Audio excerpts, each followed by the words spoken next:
Hello there, you're watching Nightline with me, Nadia Azmi. Here are news making the headlines. Malaysia open to sending aid volunteers during Israel-Hamas ceasefire.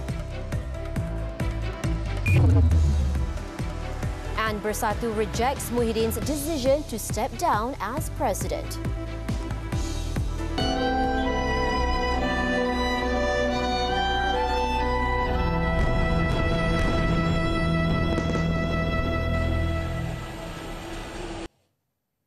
Good morning. Datuk Seri Anwar Ibrahim on Friday highlighted that the global community cannot stand idly by, even though Israel and Hamas have initiated a 4-day ceasefire in Gaza. The Prime Minister also pointed out, while Malaysia is open to sending aid or volunteers during the ceasefire, it is not a decision that the government can make unilaterally. Dia terserah kepada keputusan bersama. Kita terbuka nak hantar apapun, kita setuju, cuma tertakluk kepada persetujuan kita dengan negara Arab, dengan negara Islam, terutama jiran di sekitar Palestin. Anwar said this to the media after performing Friday prayers at Surau Al-Furqan in Precinct 11 Putrajaya. He also said that while the truce brings some relief, Palestinians are still facing a brutal regime who have said they will continue attacking Gaza, which is very worrying.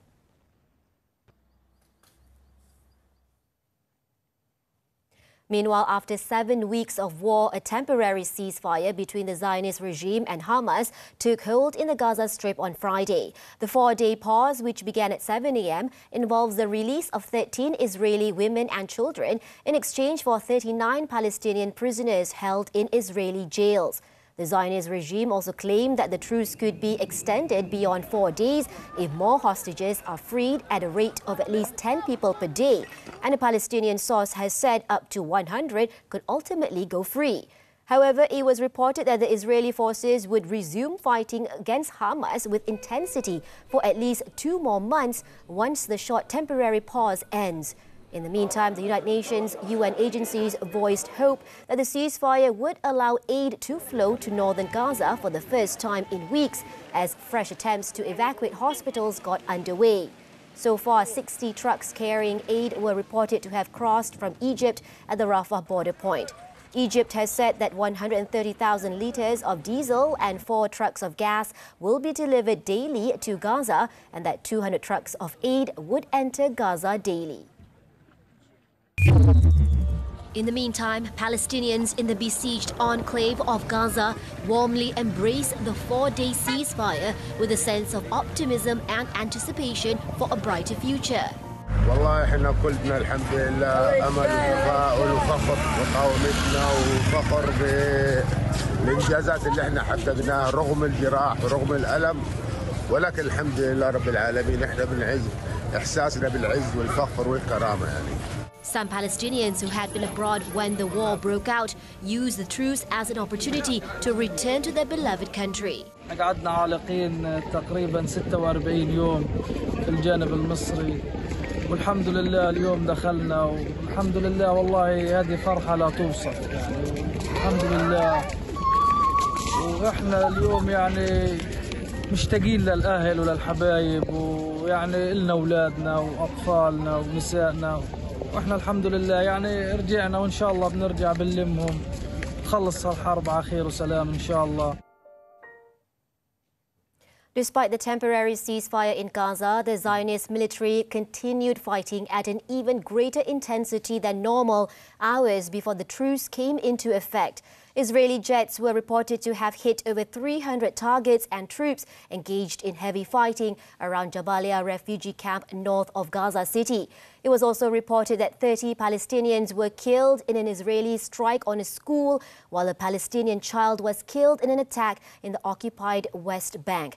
To date, more than 14,800 Palestinians have been killed in Gaza since the Zionist rampage began.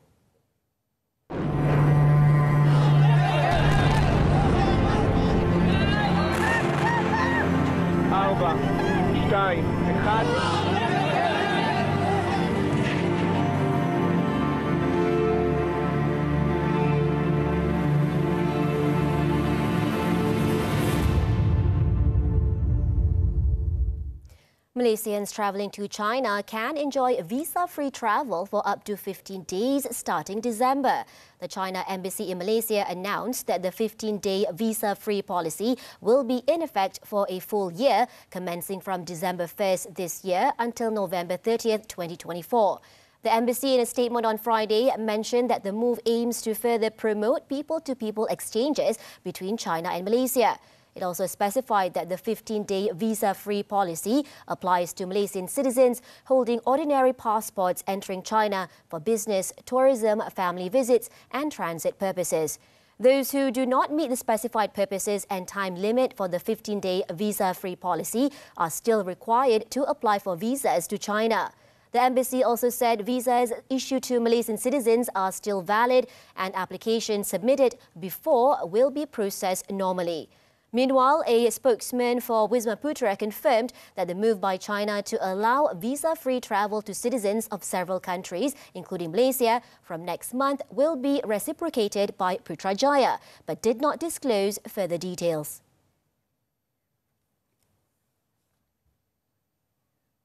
Datuk Seri Anwar Ibrahim has emphasised that despite being in the seat of government, PKR will not use the power to amass wealth for the party's interests. The Prime Minister, who is also PKR President, said that political parties now have no other choice but to present and implement new ideas that can drive the direction of the party and its members, such as through a cooperative movement. Idea ini baik, tapi saya anggap ini satu ujian besar.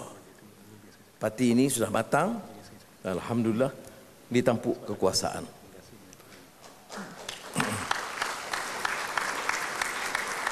Tetapi seperti mana disinggung oleh Saudara Rafizi, ia tidak mahu meneruskan cara parti-parti politik yang berkuasa menggunakan kuasa, memunggah kekayaan untuk kepentingan pimpinan dan parti yang mereka pimpin.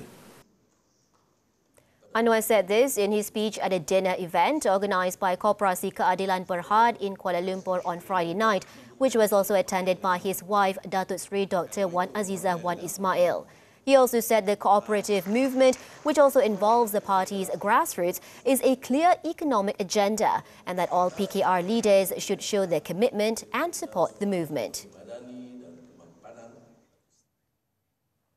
Parti Pribumi Bersatu Malaysia Bersatu President Tan Sri Muhyiddin Yassin on Friday announced that he will not defend his position in the next party election due next year. He said the time has come for him to pass on the party leadership to another.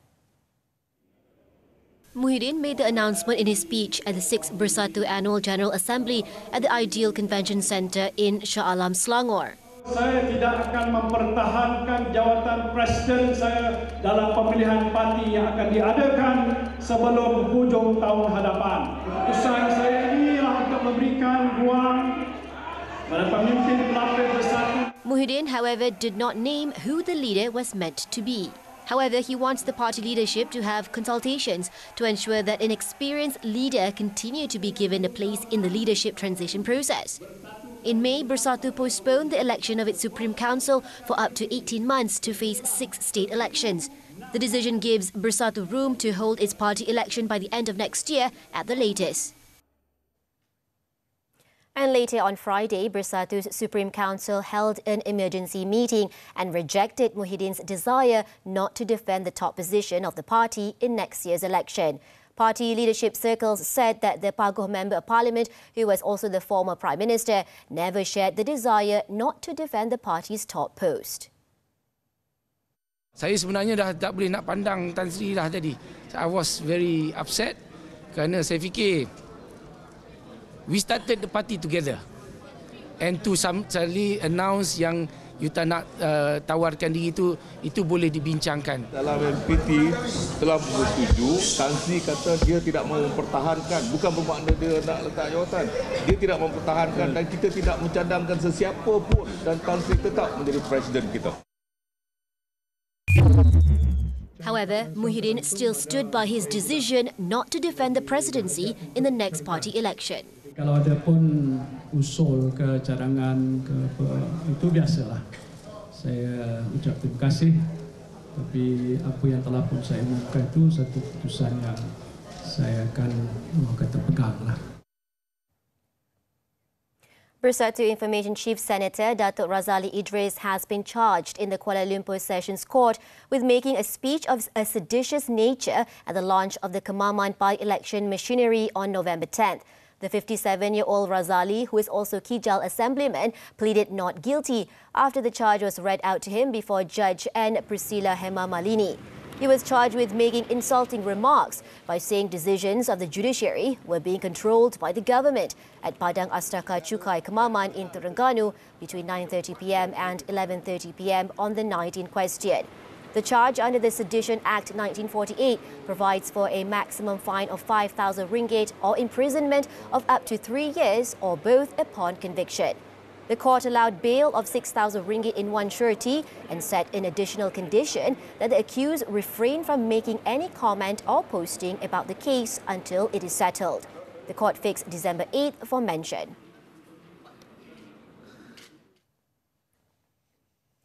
Bukit Aman is working with the U.S. Federal Bureau of Investigation FBI and Interpol in connection with the bomb hoaxes at several schools nationwide. Bukit Aman CID Director Commissioner Datuk Seri Muhammad Shuhaili Muhammad Zain said the case is complicated as it involves cyber crime. At a media conference, he said police is not ruling out the possibility that the suspect bounced his IP address via multiple servers overseas. It's quite difficult to investigate when it comes to cybercrime. This is considered as cybercrime as well, threat, kan? Because it's cross-border and extra-territorial and extra-judicial issues. Police are attempting to identify and track down the suspect with the assistance of other enforcement agencies. He went on to say that once the suspect is identified, the motive behind the bomb hoax can be uncovered. So far, 51 police reports have been lodged nationwide. A total of 10 investigation papers have been opened in connection with the incident. In other news, Shuhaili said the identity of Mr. H, the individual linked to a police investigation into a video of a person resembling former Community Communications Department JCOM Director General Datuk Muhammad Agus Yusof, can only be confirmed by JCOM officer Abdul Wahab Abdul Kadir. He said that confirming Mr. H's identity relies on Wahab's statement, who has not given a statement yet, despite police attempts through his lawyer. Muhammad Shuhaili said as of Thursday, police have taken statements from 4 individuals: Muhammad Agus, Badrul Hisham Shaharin, also known as Cegu Bad, a hotel employee, as well as an individual alleged to be Mr. H. Regarding Abdul Wahab's claim of concern for his safety, Muhammad Shuhaili requested that he report to the police if he had received any threats. Kita cuba meyakinkan beliau bahawa tidak ada isu keselamatan dan sekiranya timbul, beliau kena beritahu kita apakah ancaman-ancaman keselamatan itu dan pihak kami sedia membantu dan menjamin keselamatan beliau dalam konteks untuk menyelesaikan kes ini. Earlier, Abdul Wahab's lawyer Faizal Rahman informed that his client is not assisting the police investigation as he was concerned that he was being sought after by 2 groups of people at his residence. We're going for a short break. When we return, rescue of workers trapped in tunnel hindered again.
North Korea's recent launch of a spy satellite was an exercise of its right to self-defense. In announcing the matter, its leader Kim Jong-un said the possession of reconnaissance satellite is a full-fledged exercise of the right to self-defense. The North's armed forces can neither concede even a bit nor stop even a moment. He said this as Pyongyang celebrated the event as showing it could strike anywhere in the world. On Tuesday, North Korea said it had placed its first spy satellite in orbit, drawing international condemnation for violating UN resolutions that bar its use of technology applicable to ballistic missile programs. Kim, while visiting the National Aerospace Technology Administration to applaud space scientists and technicians, added that Tuesday's launch was an eye-opening event in the face of the dangerous and aggressive moves of the hostile forces. In India, hopes for the imminent rescue of 41 men trapped in a highway tunnel for nearly 2 weeks were dashed on Friday by a problem with the drilling equipment. But efforts to reach the workers should resume soon. Just a few meters of rock and earth separate Indian rescue teams from the workers trapped inside the collapsed road tunnel, and rescuers had hoped to finish the drilling late on Thursday but had to suspend it after the platform on which the auger machine is placed was damaged. And subsequently, a metal pipe was found stuck to the machine, requiring it to be reassembled. The men have been confined in the 4.5-kilometer tunnel since it caved in early on November 12. Authorities have said they are safe with access to light, oxygen, food, water and medicines. More than a dozen doctors, including psychiatrists, have been at the site talking to the men and monitoring their health.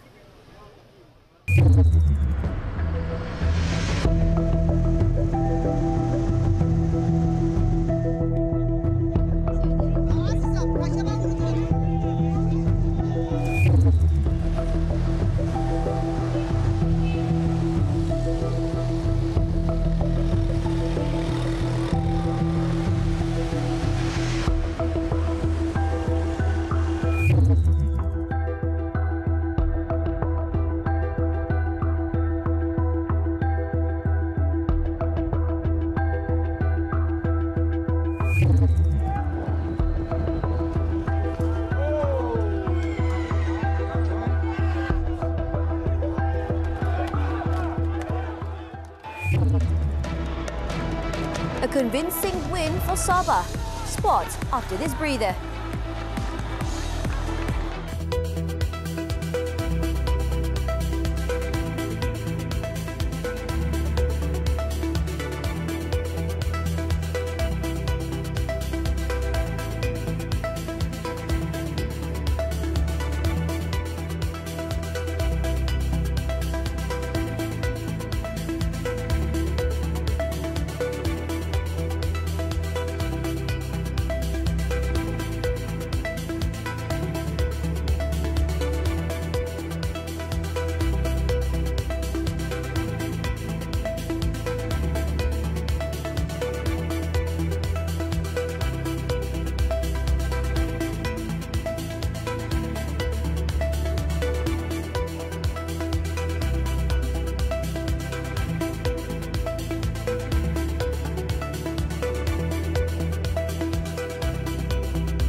Super League. Sabah FC kept the pressure on third place Kedah Darul Aman FC after they thrashed Terengganu FC 4-0 at the Sultan Zainal Mizan Abidin on Friday night. Ramon Machado found the back of the net in the 6th minute following a pass from Rizal Ghazali, before Sadil Ramdhani doubled their lead in the 29th minute.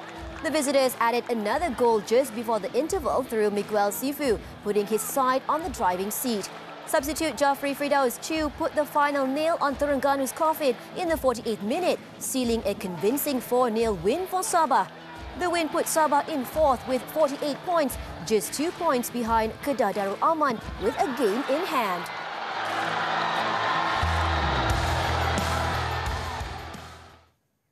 On to badminton, the 2023 China Masters. Malaysian professional shuttler Li Zijia failed to end his season on a winning note after he was knocked out in the quarterfinals in Shenzhen on Friday. The world number 11 went down tamely 11-21, 12-21 to Japan's Kenta Nishimoto in 40 minutes at the Shenzhen Bay Gymnasium Arena. Despite boasting a commendable record of 6 victories and 2 defeats in previous matchups, Zijia could not withstand the relentless aggression of the Japanese shuttler in the last 8. The Kedah-born shuttler won only 1 title this year, the Arctic Open in Finland, apart from finishing runner-up in the Denmark Open in October. With the exit of Zijia, there is no more Malaysian representation in the tournament. After this breather, school administrative assistant teacher held for allegedly molesting 18 students. Mari, mari, mari! Wow, dah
crashed into a store in Bahau on Friday.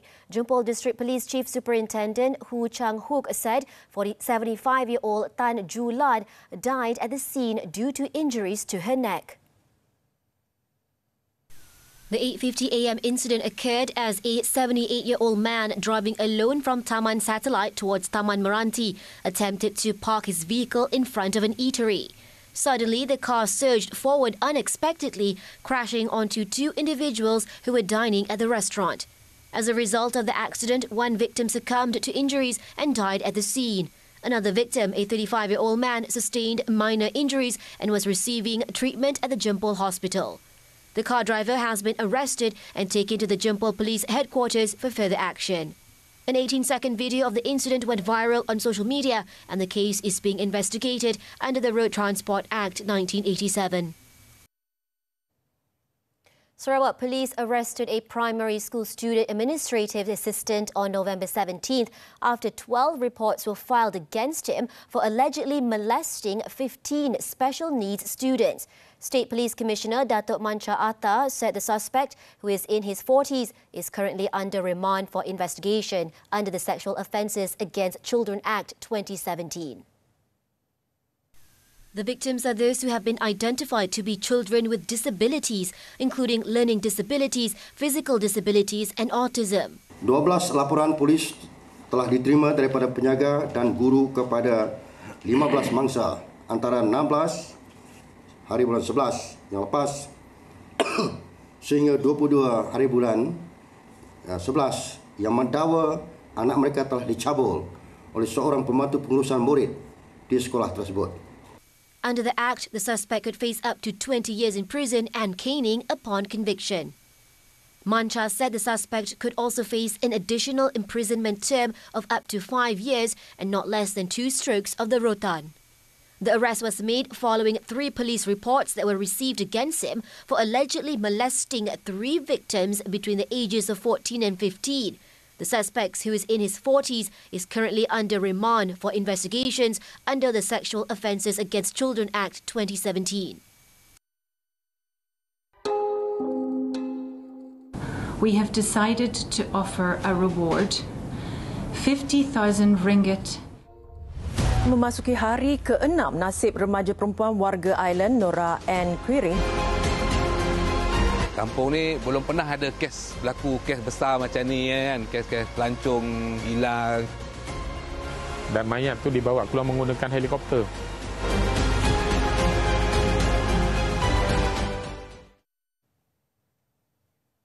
Malaysia has no shortage of talented musicians, but one man in Kuala Lumpur is devoted to caring for guitars and can even make one from scratch. FMT's Nadia and Divya Ragu have the story. Meet musician and guitar maker Raymond Chu. More popularly known on social media as Ray Akira, Chu is considered a miracle worker of sorts. He has even restored a guitar that was shattered into fragments back into working condition. How did he get into the craft? It all began during his school days. I got, poison to the sound, the tone, and the resonance, the vibration of the wood. So I fall in love with it until now. He would go on to be a session musician who worked on professional recordings and played in pubs and on international cruise ships. When met with FMT Lifestyle at his workshop recently, Chu demonstrated the process of creating a guitar. First, customers select a Malaysian wood of choice, which is shaped into the front, neck, and back of the instrument.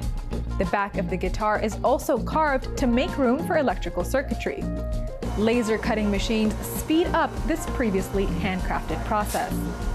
After the body and neck are glued together, the guitar is steamed to allow it to be more flexible and then dried to retain its final shape. The fingerboard is then produced and fixed onto the guitar, followed by the frets and tuners. It is then put through a finishing process, which protects the instrument from damage and determines the quality of its sound. Finally, the electrical circuitry is affixed into the body along with the bridge, strings, and pickups.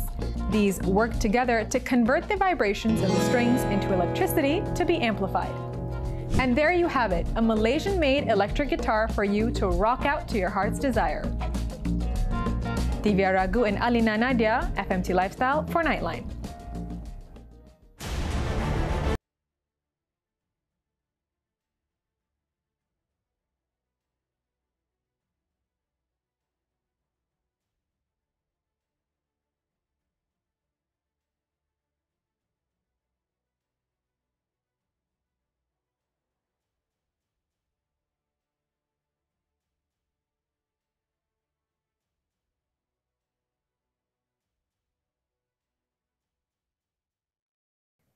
Nightline draws to a close this time around. Let's take a look as the students of Sekolah Kebangsaan Bandar Baru Sri Damansara presented a diverse range of performances in conjunction with the National Children's Day. With that, I'm Nadia Azmi. Thank you for watching Nightline and have a great weekend.